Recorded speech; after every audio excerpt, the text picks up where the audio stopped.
saling mengasihi dalam Kristus, apa kabar Anda semuanya? Hari ini Jumat 20 September tahun 2024, gereja memperingati Santo Andreas Kim Taegon dan Paulus Chong Hasan serta kawan-kawan martir dari Korea. Kita mendengarkan bacaan Injil Lukas yang mengisahkan bagaimana Yesus mengusir roh jahat dari Maria Magdalena, dan di situ ada dua wanita yang disebut namanya, yaitu Yohana dan Susana, dan masih banyak lagi yang membantu karya Yesus. Kalau kita melihat karakteristik dari Injil Lukas, ada beberapa hal yang bisa kita ingat. Yang pertama, Injil Lukas menaruh perhatian pada kemanusiaan Yesus. Oleh karena itu, tema mengenai belas kasih Tuhan Yesus begitu kentara, ya, begitu tampak.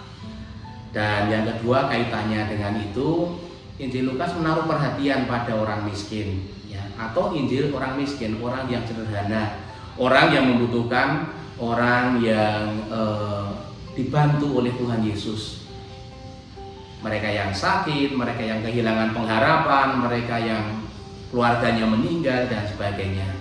Serta misalnya yang ketiga, Injil Lukas juga menyoroti sukacita dalam hidup dari para pengikut Tuhan Yesus, kegembiraan yang dimiliki oleh para pengikut Tuhan Yesus. Dan yang keempat, karakteristiknya misalnya seperti hari ini, Injil Lukas mempunyai tempat bagi para wanita. Keterlibatan para wanita di dalam Injil Lukas itu sangat khusus, atau boleh dikatakan kita hanya akan menemukan pada Injil Lukas tema yang ada di sini. Bagaimana secara spesifik wanita yang membantu Yesus itu disebutkan namanya, ya, Yohana dan Susana. Di Injil lain ada, tetapi tidak sangat spesifik. Para wanita itu menyertai karya Yesus, mereka juga melayani karya Yesus, dan juga mereka membantu, ya, dengan apa yang mereka miliki. Pertanyaannya adalah, mengapa mereka membantu? Jawaban yang paling mendasar adalah karena mereka itu adalah orang-orang yang hidupnya telah tersentuh oleh Yesus. Mereka adalah orang-orang yang telah diperbarui oleh Tuhan Yesus sendiri. Karena merasa tersentuh, diperbarui, dikuatkan, dihidupkan, dan dikobarkan semangatnya, mereka akhirnya menjawab dengan memberikan apa yang mereka punyai. Kalau kita tarik ke belakang lagi, sebetulnya banyak wanita yang terlibat dalam karya keselamatan Allah.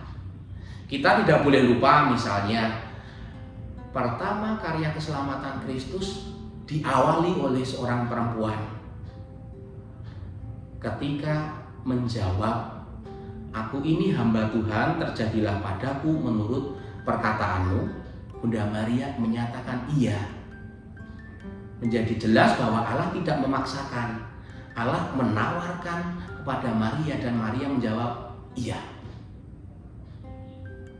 Keselamatan itu mulai berjalan. Kita juga bisa menyebutkan misalnya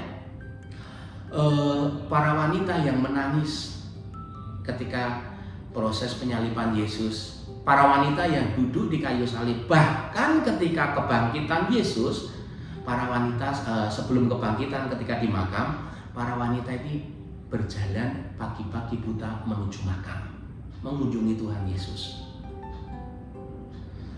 Di sini ada Maria Magdalena, dan akhirnya juga terlibat dalam karya Yesus, menerima di dalam rumahnya Marta, Maria, dan Lazarus. Pada tahap berikutnya atau waktu berikutnya, Rasul Paulus juga mempunyai beberapa wanita yang menyokong karyanya. Ketika sampai di Masedonia, itu adalah pintu gerbang menuju Eropa, ya. Kita bersyukur Paulus karyanya sampai Eropa, sehingga sampai ke kita.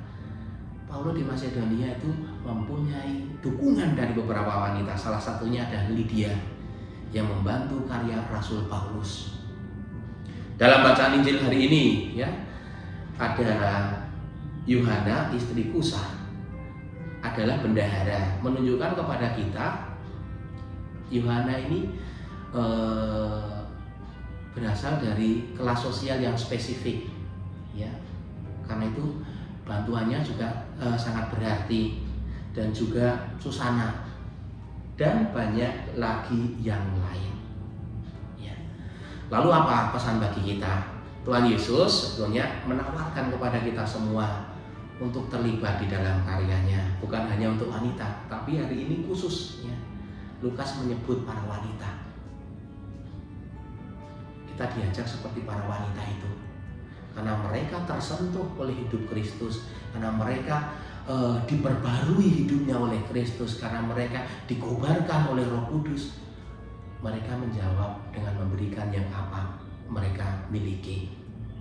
Kita juga diajak untuk itu. Kepemilikan kita bisa beragam, bisa kita mempunyai bakat, kemampuan tertentu di dalam bidang pekerjaan kita. Kita mempunyai waktu, ya.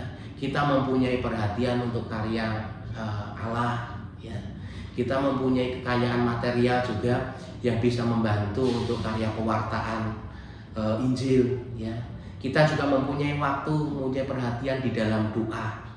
Kita semua diundang. Kalau kita tersentuh, ya, oleh Kristus, kalau kita diperbarui oleh Kristus, kita akan bertindak. Dan kita bertindak dengan bimbingan dan tuntunan Roh Kudus untuk berbagi dengan apa yang kita semua miliki.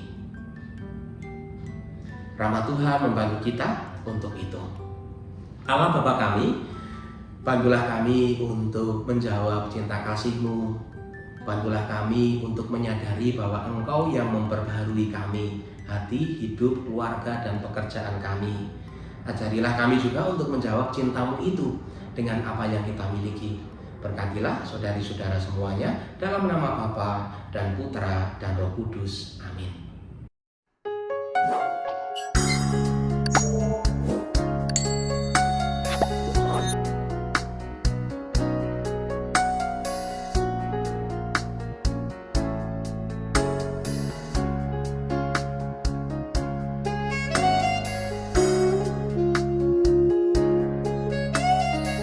Sahabat Rema, sampai jumpa dalam program berikutnya.